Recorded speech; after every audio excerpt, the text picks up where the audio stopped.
ఇంట ఈ పండగే జరగాలి, ఈ నిలయం కలకాలం శ్రీ నిలయమై నిలవాలి.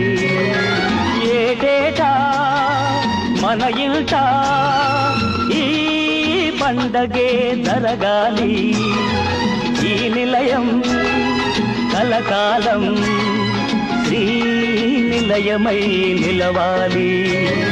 వెలుగురైనా చీకటైనా విడిపోదు ఈ అనుబంధం, ఆనాటి హృదయాల ఆనంద గీతం ఇదేలే ఇదే.